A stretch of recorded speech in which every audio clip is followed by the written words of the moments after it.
So with Resident Evil 3 Remake being released very soon, a lot of RE fans have speculated on the specific monsters we'll encounter during our playthrough, ranging from the mass hordes of zombies to the ever so imposing Tyrant, Nemesis. Wait, how did he find me? So in this video, we'll be breaking down all the potential monsters in Resident Evil 3 Remake and what changes we can expect compared to the original RE3 counterpart. We'll also discuss some smaller background lore on each of these monsters and discuss why they became so formidable when we had to go up against them while playing as Jill Valentine. Anyways, before we do get started with the video, I just want to say my name's DeVuH, and I do cover a lot of Resident Evil and other survival horror content on my channel. So if you guys enjoy these types of videos, then please feel free to like and subscribe for more content like this in the future, and also possibly adding me both on Instagram and on Twitter, where you guys can message me there personally at any time. Alright, so starting off, let's go ahead and cover the most common type of enemy that we'll encounter in RE3 Remake and work our way up the ladder until we discuss Nemesis, which we can begin with the normal zombies that we'll encounter during this game. Because as you remember with RE2 Remake, the devs really ramped it up when it came to our overall experience when battling these undead monsters, which was due to the way they were able to absorb so much damage, almost being like bullet sponges, especially with our earlier weapons in the game. Also the fact that we can blast away their limbs, and even then it still wasn't enough to take them down. But what makes these guys even more dangerous is the fact that they can move in bunches where they can really impede when we traverse through the environment, giving off a very claustrophobic feel to our gameplay. Also on a quick note, don't get me started when we play on hardcore difficulty, because in that game mode, these guys really eat up your ammo.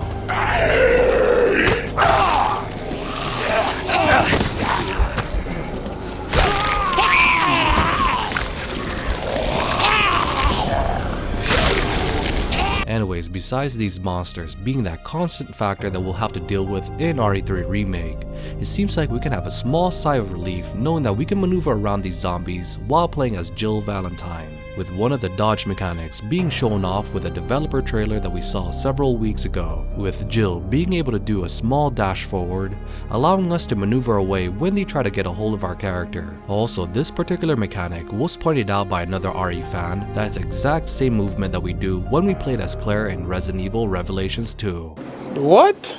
But this maneuver will definitely help with the next monster that we'll encounter during this game, which would be the cerberuses that roam the streets of Raccoon City. Being more agile compared to your typical zombie, and their overall target box is a bit more difficult to hit, especially with their overall body size and better dexterity, which these monsters still retain the exact same aspect that made them an iconic foe from the classic RE games, with their initial debut starting in RE1 and how their surprise encounter happens very early in the game, with either you finding out that you can't exit through the main hall due to this,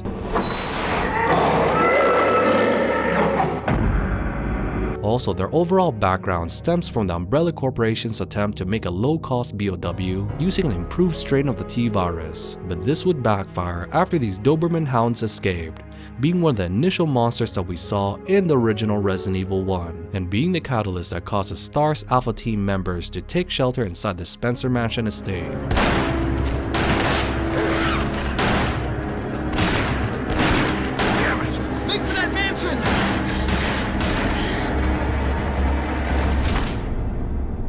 Alright, so moving on now to one of the enemies that we didn't get to see from Resident Evil 2 Remake, which kinda surprised me that this monster was omitted in the first place, with this foe being the infected crows, making their debut in the classic RE titles, where these guys were not really all that formidable on their own, but once attacked by a flock of these T-virus infected enemies, it may sometimes be a bit troublesome when navigating around the environment. Also, I love how their debut in the original RE2 was used as a jump scare early on in the game.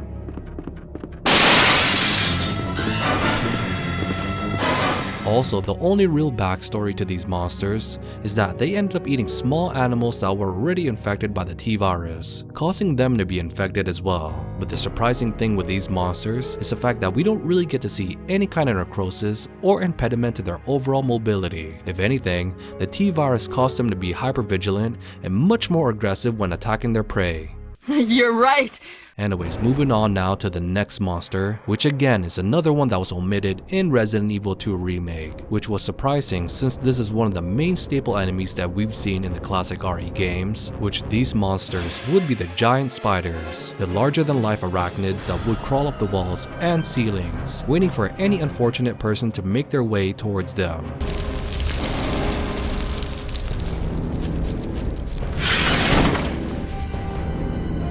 Also, their overall backstory stems back again to the classic Resident Evil games and being that nightmare fuel for us when going up against them. Also on a quick note, another RE fan had a theory as to why they didn't implement the giant spiders in RE2 Remake, with the reasoning for this is because of the use of the new RE engine, which depicts a photorealistic element to all of its renderings, which if this was implemented with the giant spiders, some RE fans in the community may have some strong feelings against them, especially with the prevalence of arachnophobia.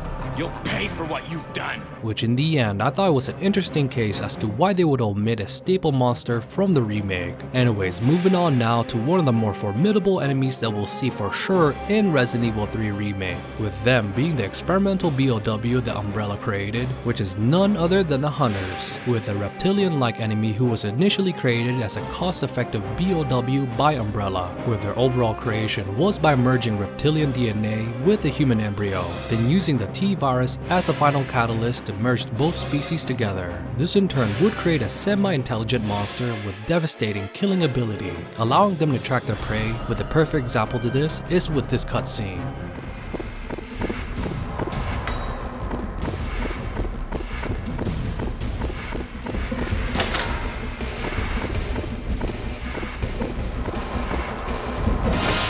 Because mind you, at this time during the game, we mostly fought zombies and cerberuses, so seeing a monster track you down and open a door like that really gave a cautionary feeling. Also the fact that these hunters were used to gather battle data for the Umbrella Corporation's other BOWs, because they would be tested against some unfortunate regular victims in the Spencer Mansion estate in RE1 or the Umbrella Training Facility in RE0.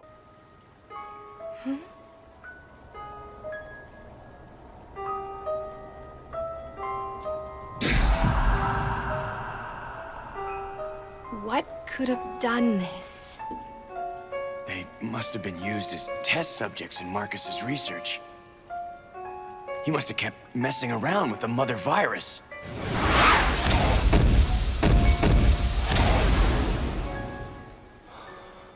Billy?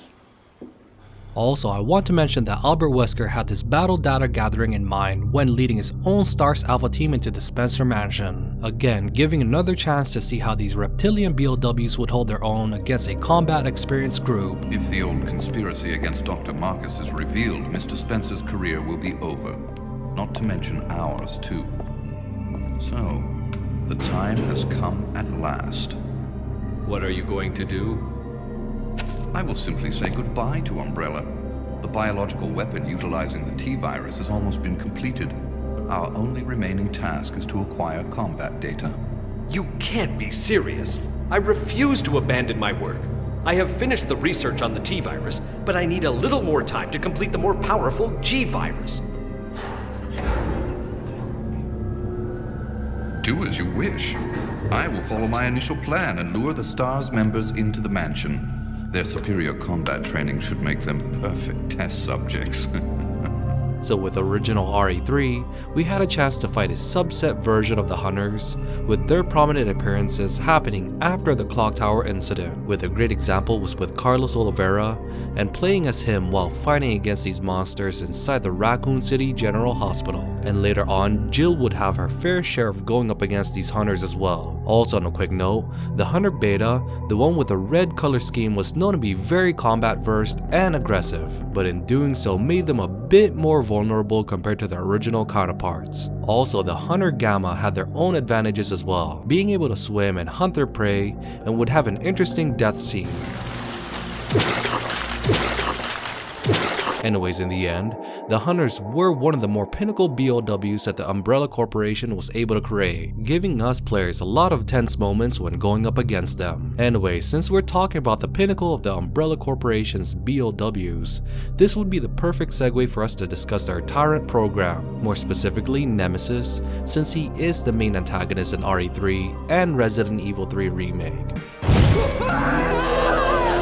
But before we do that, let's quickly cover the rest of the monsters that we should encounter in RE3 Remake, with these monsters being the Drain Deimos, the Brain Suckers, and the Gravedigger. So starting with both the Drain Deimos and Brain Sucker, where both of these monsters were very similar to each other, especially with the way they maneuvered around when in combat, and both their overall background also being very similar, that they were originally regular arthropods that were contaminated by the T-virus, due to it spreading into the city's water supply and sewer system. These would cause these organisms to grow in size and have a specific affinity to attacking any vulnerable civilians with their newfound powers. Also, I found it interesting that these guys really reminded me of one of Resident Evil 2's iconic monsters, especially with the way they walk on walls and ceilings.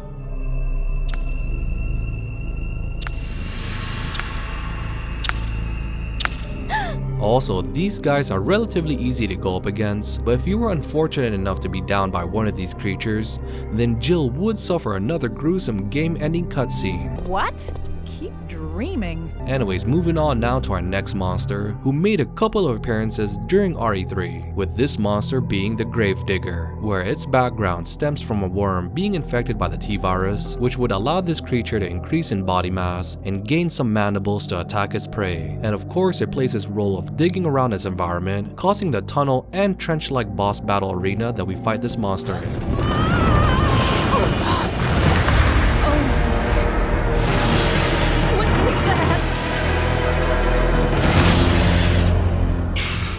Alright, so finally, let's go ahead and discuss the last monster in this game, and of course it would be the primary antagonist to Jill Valentine, which would be none other than the pursuer tyrant Nemesis. So here in this portion of the video, I'll discuss them briefly, so if you guys want a more in-depth analysis of Nemesis, then please feel free to check my other videos on him on my channel. I'll leave a card on the top right section of your screen so you guys can check them out. Thank you. Anyways, Nemesis was created using a T-103 base model Tyrant, then combining him with the Any Alpha parasite from the European branch of the Umbrella Corporation. This would create the monster that we would see in the original RE3 and the new Resident Evil 3 Remake. A Tyrant with high intelligence, being able to track down his target and use weaponry as well. Also, of course, since this monster is a Tyrant, it has all the benefits of being one, which would be the enhanced durability, the superhuman strength, and the constant mutations after being dealt with so much damage. So since we know that Nemesis will play a large role during RE3 Remake, and not just as a boss monster, but also as an antagonist that pushes the plot, we'll definitely see a much more sophisticated version of him in this new remake, where it's known that he'll use multiple types of weapons, a better AI system compared to Mr. X from RE2 Remake, and the different stages of his mutation, as we slowly see him mutate more and more once he's released from his trenchcoat limiter. But in the end, all these monsters we discussed will most likely be in RE3 Remake, but some may be omitted like the giant spiders or the crows. So only time will tell on how these devs go about implementing these creatures in the near future. Anyways, which monster in RE3 Remake are you guys most excited for? And which one would you guys like to see more of? Please let me know, and why, on the comment section down below. Also, if you guys enjoy the content, then please feel free to check my other Resident Evil videos on my channel, where we discuss in-depth lore and other monster analysis videos as well. Anyways, thank you guys so much for watching, and as always, you guys have a great rest of your day, and this is Hey DeVuH, and I'll see you guys on the next video.